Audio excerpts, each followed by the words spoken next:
You open your banking app and see 3 cents of interest for the entire month. Meanwhile, the bank is taking your stagnant deposits and lending them out for a massive profit.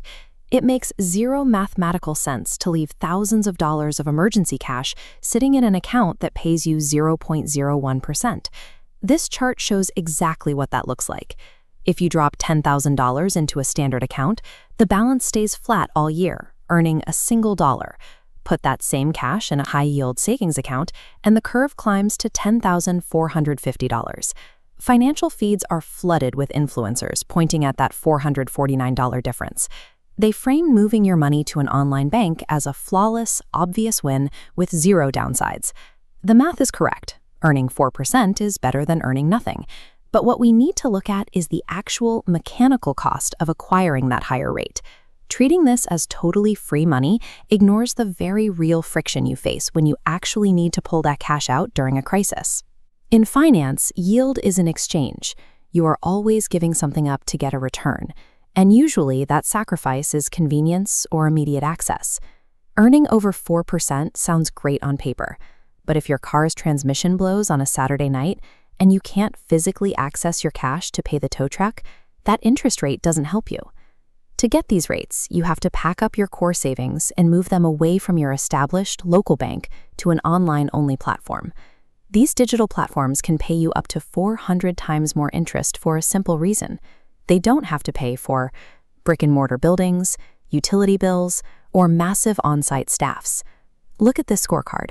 Without that physical real estate, you completely lose branch access and the ability to sit down with a human being to sort out an issue. If you ever need to deposit physical cash you made from a side gig or selling a car, you'll find it incredibly difficult to get that paper money into an account that exists entirely in the cloud.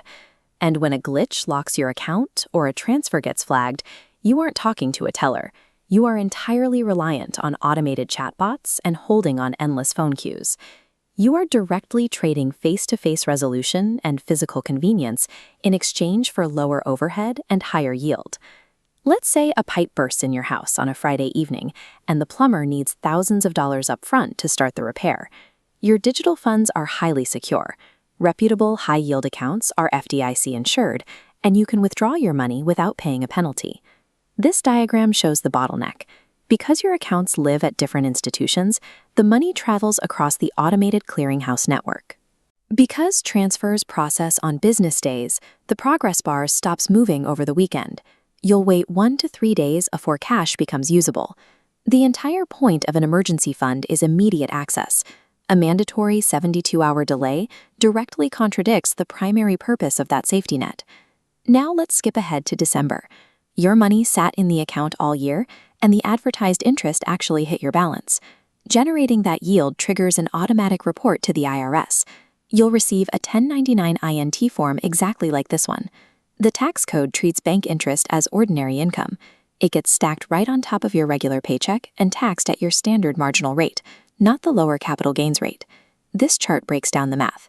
If you are offered a gross yield of 4.5% and you fall into the 24% tax bracket, the top section gets sliced off for the government. Your actual net return drops to around 3.4%. The marketing materials always highlight that top-line gross rate. The money you actually get to keep and spend is significantly lower. Once you factor in the mandatory tax bite, the massive financial chasm between your standard local bank and the online platform gets noticeably smaller. Because the net return is lower, savers often fall into a trap of constantly scouring comparison sites, looking for an extra fraction of a percent. These advertised yields are not locked in. They are variable rates that move up and down in direct response to the Federal Reserve's policy changes. That 5.1% promo rate you just signed up for can drop to 4% overnight without any warning, wiping out the tiny advantage you gained. To maintain the absolute peak rate, you have to open new accounts, verify your identity, link your existing banks, and wait for cash to clear. The mental vandalp and hours spent managing passwords aren't worth the fractional gain you get from chasing an extra 0.5%. This chart shows the hybrid strategy. We split your emergency fund in two. Take 1 month of living expenses and keep it in your traditional checking account for instant access. Then push the larger 3 to 6 month chunk into an online high-yield account to quietly grow. The trade-off here is active management. You have to handle two distinct banking logins and pay attention to how cash moves between institutions. If you're a beginner frozen by analysis paralysis, stop sweating the decimal points. Pick one highly reputable platform and initiate the transfer for your deep reserves today. If you're an advanced optimizer, run your personal numbers, calculate your exact after-tax yield, and see if it makes more sense to lock in state tax-exempt treasury bills instead. High-yield accounts are excellent tools for cash that would otherwise sit idle. They just require you to plan ahead and build a buffer for the inevitable friction of digital banking.